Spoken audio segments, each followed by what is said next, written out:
सीमा, सीमा, तुम अब तो उठ जाओ, सुबह हो चुकी है। ऑफिस जाने के लिए देर हो जाएगी। कानों में ये आवाज़ जाते ही मैं हड़बड़ाकर अपने बिस्तर से उठ बैठी। अरे, आज मैं कतई देर नहीं कर सकती, क्योंकि आज मुझे बिल्कुल भी देर नहीं करनी है। क्योंकि क्योंकि आज कुछ खास दिन है। आज शेखर का जन्मदिन है। उसी शेखर का जो मेरे लिए खास है। मेरे ऑफिस का मेरा सहकर्मी, जो मेरे साथ कॉलेज में भी पढ़ता था। अभी रात में 2 बजे तक तो उसी से मैं व्हाट्सएप पर चैट करती फिर रही थी। आज ऑफिस में ही उसका बर्थडे सेलिब्रेट करने का प्लान भी था। आज ऑफिस में ही केक वगैरह को काटने की प्लानिंग हम सभी ऑफिस कर्मियों ने कर रखी थी। मैं फ्रेश होकर तैयार होने जा रही थी, तभी मेरी आंटी, जो अपने छोटे से बेटे को लेकर खड़ी थीं, मुझे खुश देखकर पूछ ही बैठी, कल रात भी तुम काफ़ी खुश थी, क्या बात है? आज भी तुम मुझे काफ़ी खुश लग रही हो। वो आंटी, वो मैंने शर्माते हुए आंटी से शेखर के बारे में सब कुछ बता दिया। फिर मैंने उनके बेटे से स्कूल की फ़ीस के बारे में पूछा तो उन्होंने फ़ीस नहीं भरने की बात कही। मैं सब कुछ समझ गई, क्योंकि घर का खर्च मैं ही उठाती थी। घर में हम तीनों ही रहते ही थे। मेरे माँ बाप और मेरे अंकल का स्वर्गवास हो चुका था। घर की आर्थिक हालत को देखते हुए मैंने पढ़ाई को प्राइवेट करने के साथ ही जॉब करने का भी फैसला किया। आंटी घर पर ही रहती थी, जबकि उनके बच्चे का एडमिशन मैंने स्कूल में करवा दिया था। मेरे ऑफिस चले जाने और मुन्ने के स्कूल चले जाने के बाद आंटी घर पर अकेली ही रहती थी। उनका बेटा हमेशा अपने पिता यानी मेरे अंकल के बारे में हमेशा पूछता रहता था।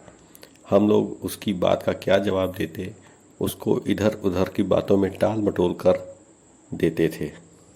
मेरे पास इधर उधर के खर्चे ज़्यादा हो जाने से उस बच्चे की फ़ीस जमा करने के लिए पैसे नहीं हो रहे थे। मैंने सोचा शाम के समय घर वापस होने पर शेखर को भी घर लेती आऊँगी और घर आने पर बातों ही बातों में बच्चे की फ़ीस जमा करने के लिए उससे उधार ले लूँगी। फिर वह हम लोगों के बारे में सब कुछ जानता है, भले ही वह हमारे घर पर नहीं आया है। शाम के समय मैंने शेखर के बहाने से घर पर बुलाया तो उसने सोचा कि मैं घर पर अकेली होऊंगी। वह अपने जन्मदिन के शुभ अवसर पर मेरा फ़ायदा उठा लेगा, यह सोचकर वह रोमांचित हो उठा। वह मेरे साथ घर पर आया तो वहाँ आंटी और उनके बच्चे को देखकर चौंक गया। उसने मेरी तरफ प्रश्नवाचक निगाहों से देखा तो मैंने उससे कहा कि मुझे नहीं मालूम ये लोग कब आ गए। फिर वह घर के अंदर चाय पीने के लिए आ गया। उसने मेरी विधवा आंटी को देखा तो देखता ही रह गया। वह अभी भी बेहद खूबसूरत थी। वैसे वह बहुत उम्र की तो थी नहीं, सिर्फ वक्त और भगवान के आगे कोई क्या कर सकता है। बातों ही बातों में मैंने उनसे फ़ीस के पैसे निकलवा लिए, लेकिन मैंने अपनी सैलरी से उसे पैसे देने का वादा किया तो उसने कहा, ठीक है, जब तुम्हें लौटाना होगा तो लौटा देना। जाते समय उसने बच्चे को ढेर सारा प्यार किया और जो गिफ्ट चॉकलेट मुझे देने के लिए लाया था वह सब उसने बच्चे को दे दिया। इससे बच्चा तो खूब खुश हुआ ही, साथ ही उसकी माँ भी खूब खुश हुई, क्योंकि मेरे अलावा पहली बार किसी और ने उन्हें गिफ्ट या उपहार दिया था। इसके अलावा बच्चे की फीस दे देने पर कृतज्ञता के भाव भी उनकी आंखों में थे। शेखर ने जाते जाते अपना मोबाइल नंबर भी उनको दे दिया और उनका मोबाइल नंबर ले भी लिया। आंटी ने उनको फिर से आने का न्योता दिया तो शेखर ने सहस स्वीकार कर लिया और फिर आते रहने का वादा करके चला गया। मैं भी चुपचाप उन लोगों का ये क्रियाकलाप देखती ही रही। इतनी देर में शेखर की बातचीत से मेरी आंटी और उनके बच्चे से ज़्यादा और मुझसे कम हो रही थी। अगले दिन ऑफिस में सब कुछ सामान्य सा ही था। घर पर भी सब कुछ पहले की ही तरह सामान्य था। कभी कभी मैं फ़ोन पर शेखर को बात करते हुए देख लेती थी, लेकिन यह सब तो रोज़ ही चलता रहता था। फिर एक दिन ऑफिस पहुंची तो शेखर ऑफिस नहीं पहुंचा था। मैं इंतज़ार करती रही, लेकिन वह ऑफिस नहीं आया। मैंने उसको फ़ोन ट्राई किया तो वह स्विच ऑफ था। कुछ देर सोचने के बाद मेरा दिमाग कौंधा। मैंने अपनी आंटी का भी फ़ोन लगाया तो वह भी स्विच ऑफ ही था। जब शाम को मैं घर पहुंची तो सब कुछ सामान्य ही था। मोबाइल में स्विच ऑफ होने के कारण आंटी से जानना चाहा तो वह थोड़े रूखे स्वर में बोलते हुए कहीं, क्या तुम जानती नहीं हो मेरा मोबाइल पुराना हो गया है।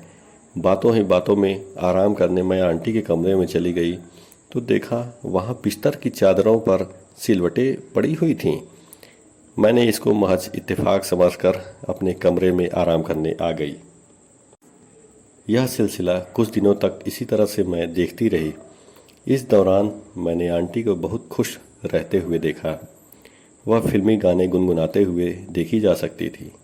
कुछ यही हाल मैंने ऑफिस में शेखर का भी देखा। अब वह मुझसे कम ही मतलब रखता था।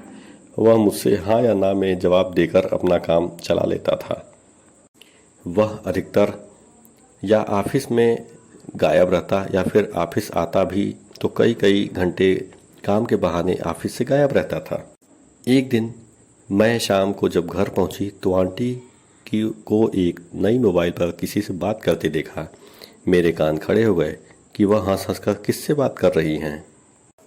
मैंने आंटी से एक गिलास पानी लाने के बहाने उन्हें वहां से किचन भेजा। मैंने जल्दी से उनकी कॉल डिटेल चेक किया तो शेखर का नंबर मैंने सबसे ऊपर पाया। मेरे तो होश ही उड़ गए यह जानकर कि आंटी शेखर से क्या बात कर रही हैं। अगले दिन जब मैं ऑफिस पहुंची तो देखा काम के बहाने शेखर जब ऑफिस से निकला तो मैं भी किसी पर्सनल काम से ऑफिस से बाहर निकल आई और उसका पीछा किया। कुछ ही देर में वह मेरे घर पर आ गया। मैं पेड़ों के झुरमुट से देखने लगी। आंटी ने मेन गेट का दरवाज़ा खोला और दोनों एक दूसरे से इस तरह से लिपट गए जैसे अमरबेल की लता पेड़ों से लिपट जाती है और छूटने का नाम नहीं लेती है। मेरा ब्लड प्रेशर यह सब देखकर हाई हो गया। मेरी सांसें ऊपर नीचे होने लगी। किसी तरह मैं दीवार फांदकर अपनी चाबी से लॉक खोलकर अंदर का नज़ारा देखने वहां चोरी से पहुंच गई। उन दोनों को जरा सा भी भनक नहीं हुई। उस समय आंटी का बेटा भी स्कूल गया हुआ रहता है। इससे शेखर इसी समय आता था। उस समय भी दोनों ने वही किया जिसकी मुझे आशंका थी। आंटी ने पहले अपने कपड़े उतारे, फिर शेखर को भी निर्वस्त्र करके वे दोनों हम बिस्तर हो गए। कुछ देर बाद जब दोनों सेक्स के सागर में गोते लगाकर जब बाहर आए तो वहां मुझे देखकर दोनों आश्चर्य में पड़ गए। दोनों की नजरें शर्म से नीचे पड़ गई। मैंने उन दोनों के सामने सिंदूर की डिबिया खोलकर हाथ आगे बढ़ा दिया। शेखर ने आंटी की मांग मेरे दिए हुए उस सिंदूर से भर दी। इसके साथ ही मैं तुरंत ही वहां से मुड़ी। मैंने अपना बैग पहले ही तैयार कर लिया था, अपना सामान उठाया और वहां से चल पड़ी अगले दिन के सूरज के एक नए उजाले की ओर।